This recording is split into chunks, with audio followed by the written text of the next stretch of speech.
तो इससे पहले हम जम जाएं, आपके सवाल जवाब कर लेते हैं। तो कैलिफोर्निया के हिसाब से ठंड बहुत ज़्यादा है, आपको नज़र भी आ रहा होगा। अभी तो सिर्फ 2 पहनी जैकेट्स, 2 अंदर गाड़ी के अंदर हैं। तो जो लोग इधर रहते ही हैं, बड़ी हिम्मत है आप लोगों की।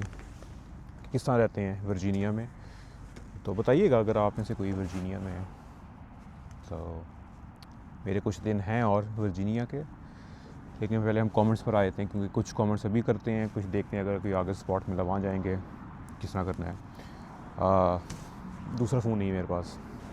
तो पहले जो कमेंट है वो कह रहे हैं कि जो बर्थ सर्टिफिकेट होता है वो उर्दू वाला चाहिए होता है, ज़रूर चाहिए होता है, क्योंकि the original is gonna be the Urdu वाला। अब लेकिन डिपेंड ये करता है कि आप कब पैदा हुए हैं, क्योंकि आई थिंक जब नादरा का सिस्टम इंट्रोड्यूस हो गया 2005 में, तब आपको वो डिजिटल मिलता है नादरा का बर्थ सर्टिफिकेट, जिसमें आपका इंग्लिश एंड उर्दू दोनों लिखी होती है, जिसको कंप्यूटराइज्ड होता है। उससे पहले की जिनकी पैदाइशें हैं उनका वो एक पुराना होगा बड़े वाला उर्दू वाला, और आप नादरा के पास जाते हो और रजिस्टर दोबारा करवा लेते हो कि वो आपको इंग्लिश मिल जाता है नादरा वाला भी। मैंने ये किया हुआ था कि मेरा वो ओरिजिनल था बर्थ सर्टिफिकेट उर्दू वाला, उसकी इंग्लिश ट्रांसलेशन थी, उसके ऊपर मैंने आराम से 100 रुपये वाली कराई हुई थी अटेस्टेशन। और इसके अलावा आई वेंट टू नादरा, उनको रिक्वेस्ट दी। तो एफआरसी तो पहले सिस्टम में होता है, तो उन लोगों ने वो बर्थ सर्टिफिकेट लेके मुझे जनरेट कर दिया नादरा का कंप्यूटराइज्ड बर्थ सर्टिफिकेट, जिसमें इंग्लिश उर्दू दोनों होती है। अब मेरे पास उर्दू वाला है, उसकी इंग्लिश ट्रांसलेशन है, नादरा का आ गया है। और चौथी चीज़ मेरे पास थी एफआरसी, जो आपका गेन इस्टेब्लिश करता है कि आपके भाई बहन कौन है, पेरेंट्स कौन है। तो मैं उम्मीद करता हूँ जो आपको जो कमेंट है वो एड्रेस हो रहा है। अपना ख्याल रखिएगा। अगले कमेंट पर आ जाते हैं। F4 का है 221G इनको मिल चुका है इंटरव्यू के बाद, और जो भी डॉक्यूमेंट से मांगे गए वो भी इन्हें सबमिट करवा दिए।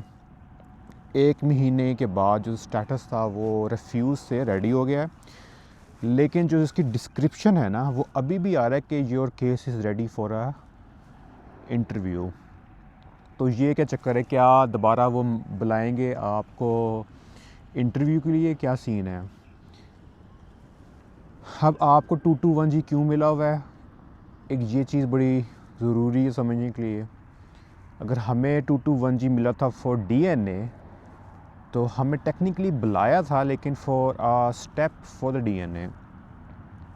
अब ये भी हो सकता है कि सिस्टम इट्सेल्फ अपडेट, अब अगेन रूल्स चेंज हो गए हों कि अब वो वर्डिंग ऊपर चेंज करते हों कि रिफ्यूज़ से रेडी, रेडी से AP एंड सो ऑन, उसकी डिस्क्रिप्शन ना चेंज हो रही हो। लेकिन हमारे साथ एक और फैमिली थी मुल्तान की, उनके आई थिंक 5 लोग थे, 5 में से एक बच्चे को उन्हें इंटरव्यू के लिए दोबारा बुला लिया था। लाइक F4 का इंटरव्यू हुआ, उनको AP मिली, AP ख़त्म हुई, मेडिकल किया, मेडिकल के बाद उनमें से एक बच्चे को दोबारा बुलाया फॉर इंटरव्यू। तो इट डिपेंड्स, बुला भी सकते हैं, नहीं भी बुला सकते। तो आई वुड से कि उम्मीद करें, दुआ करें कि ना बुलाएं, क्योंकि अगेन इट्स लाइक आप इस्लामाबाद जाते हो, शटल लेनी है, स्ट्रेस आपका अलग से है, तो बड़ी दोनों सिचुएशंस बन सकती हैं, बुला भी सकते हैं, नहीं बुला सकते। तो आप परेशान ना हो। तो मैं उम्मीद करता हूँ जो आपको जो कमेंट एड्रेस हो रहा है, अपना ख्याल रखिएगा। अगले कमेंट पर आते हैं, कहते हैं कि ग्रीन कार्ड कब मिलेगा after coming to USA, America आने के बाद। तो आप कह लें कि एक जनरल जो टाइमलाइन है वो है 2 हफ़्ते की, कि 2 हफ़्ते बाद आपको जो है ना मिल जाता है ग्रीन कार्ड। अब उन्हीं की वेबसाइट पर जाएं। अब जैसे आपने जब पाकिस्तान से बैठ के आपने ग्रीन कार्ड की पेमेंट करी ना, 220 थी हमारे ज़माने में, तो आपको एक रसीद आती है थ्रू ईमेल, वो स्टार्ट होगी IOE से, आगे नंबर लिखा होगा, उसको आपने जाना है, गूगल पर सर्च करना है USCIS के स्टेटस, उस पर डालेंगे तो आपको वो ट्रैकिंग स्टार्स बताना शुरू कर देगा कि payment has been received and so on. तो उसी के ऊपर डिस्क्रिप्शन में लिखा होगा कि 90 डेज़ अगर आपको ना मिले आफ्टर एंटरिंग USA, फिर आपने हमसे रब्ता करना है USCIS से। तो 90 डेज़ का उन्हें अपने आप को बफर जोन दे दिया है, लेकिन 14 दिन तक मेजॉरिटी लोगों को मिल जाता है।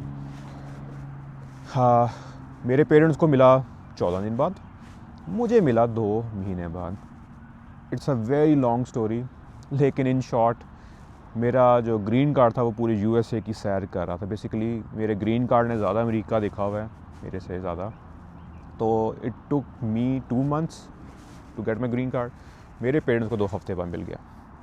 Again it varies from case to case, situation क्या हो रहा है। इसमें आपने 2 चीज़ों का ख्याल करना है। एक तो जब आप अपनी एयरपोर्ट में पोर्ट ऑफ एंट्री में लैंड हो तो अपना एड्रेस रिटन फॉर्म में दें टू द ऑफिसर, जो मैंने भी दिया। Again it's very bizarre for me कि एक ही पीस ऑफ पेपर मैंने ऑफिसर को दिया 3 एप्लीकेंट्स के लिए, मेरी वालदा और वाला साहब के लिए। उन दोनों के आगे मेरा ग्रीन कार्ड सैर कर रहा है।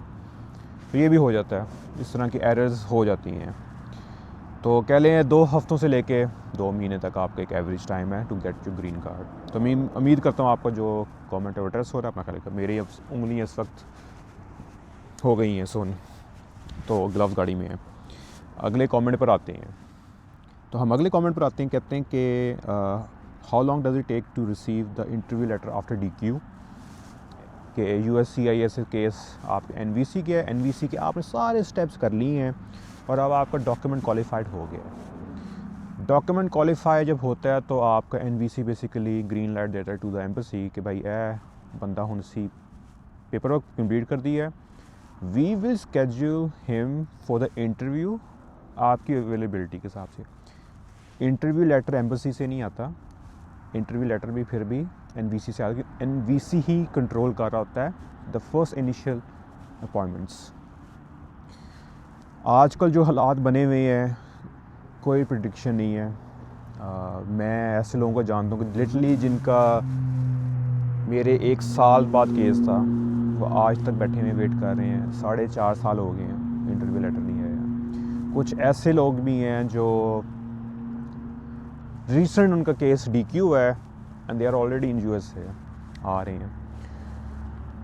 अगेन आप वर्डिंग्स रीड करेंगे, they have the 90 days grace period, उसके अंदर उन्हें जनरेट करना होता है। लेकिन जितने भी मैंने अपने लेफ़्ट एंड राइट सुना है ग्रुप्स में, कमेंट्स में, DMs में जो लोग बता रहे हैं, तो एवरेज कह लें 6 महीने से लेकर 1 साल चल रहा है इस वक्त US एम्बेसी इस्लामाबाद में। आपके कमेंट से लग रहा था मुझे कि आप जो हैं स्पाउसल कैटेगरी के हैं, CR1 या IR1 के, तो 12 महीने वुड बी द एवरेज। लेकिन मैं उम्मीद करता हूँ आपको जल्दी मिल जाए। तो यही है आपके कमेंट का आंसर। तो मैं उम्मीद करता हूँ जो आपका कमेंट और एड्रेस हो रहा है अपना ख्याल रखिएगा। अगले कमेंट पर कहते हैं कि क्या डॉक्यूमेंट्स को फॉरेन अफेयर्स से अटेस्टेशन करवाना है, मोफा जिसको कहते हैं, ministry of foreign affairs. Helicopters. Virginia की खासियत है कि यहाँ पर कंटोनमेंट्स बहुत ज़्यादा हैं, there is a lot of bases as well, और it's a very unique state. कोशिश करते हैं आपको बताने की। वो देखें, ये देखें जी, this is a very normal site in Virginia. तो हम वापस आ गए हैं। तो ये बहुत नॉर्मल चीज़ में देखी है कि जब से मैं आया हुआ हूँ कि हर 10-15 मिनट बाद कुछ ना कुछ आपको मिलिट्री एयरक्राफ्ट या हेलीकॉप्टर उड़ते नज़र आ रहा होता है। और अगर आप पैन आउट करते हो गूगल मैप्स पर और व्हेन यू आर ड्राइविंग तो आपको झंडे नज़र आते हैं इनके, आर्म्ड फोर्सेस के एंड एवरीथिंग। और जो मेरी फ़्लाइट थी from the San Francisco to DC, मैं बेसिकली DC लैंड हुआ था, आधा जहाज़ में यूनिफॉर्म्ड वाले लोग थे। तो अगली वीडियो हमारी जो होगी वो एक अगली स्टेट में होगी, तो आपको वो भी देखने को मिलेगी। कमिंग टू द कमेंट, आपने टेस्टेशन कोई नहीं करवानी है, डिपेंड करे करवा क्या रहे हैं, कौन सा डॉक्यूमेंट टेस्ट करवा रहे हैं। इमिग्रेशन प्रोसेस में मैंने एक डॉक्यूमेंट भी टेस्टेशन नहीं करवाई मोफा से, मिनिस्ट्री ऑफ फॉरेन अफेयर्स से। लेकिन अगर आप एजुकेशन के लिए कर रहे हैं लाइक HEC, IBCC जो है, या जो भी अगले आपकी चीज़ें हैं, may be for them it's required. लेकिन US इमिग्रेशन प्रोसेस में US एम्बेसी ने कहीं नहीं लिखा हुआ, ना ही वो मांगते कि भैया आप जाके मिनिस्ट्री ऑफ फॉरेन अफेयर से जाके अटेस्टेशन करवाएं। ज़्यादा से ज़्यादा कोई इंग्लिश ट्रांसलेशन अगर आपने करवाई है किसी चीज़ की, तो वो 100 रुपये वाली जो होती है ना अटेस्टेशन, वो जाके करवा लें, दैट इज़ इनफ। तो मैं उम्मीद करता हूँ जो आपको जो कमेंट है वो एड्रेस हो रहा है। अपना ख्याल रखिएगा, और मेरी बस हो चुकी है। तो मैं उम्मीद करता हूँ आप लोगों को आज की वीडियो पसंद आएगी। वीडियो पसंद आई है तो hit the like button, channel को सब्सक्राइब करें, hit the notification bell icon. यहाँ पर इंस्टाग्राम पेज आ रहा है जिसके ऊपर लाइफ इन USA दिखा रहा होता हूँ। और ज़िंदगी तो आपसे मुलाकात होगी अगली वीडियो में, तब तक में इजाज़त दें, अपना ख्याल रखिएगा। अगली जो 5-6 वीडियोज़ होंगी सारी यूनिक स्टेट्स होनी है, तो no more California for the next 5-6 videos. दुआ करें आपकी स्टेट में से निकला हूँ। तो अपना ख्याल रखिएगा, टेक केयर, अल्लाह हाफिज़, बाय बाय, बस होगी मेरी।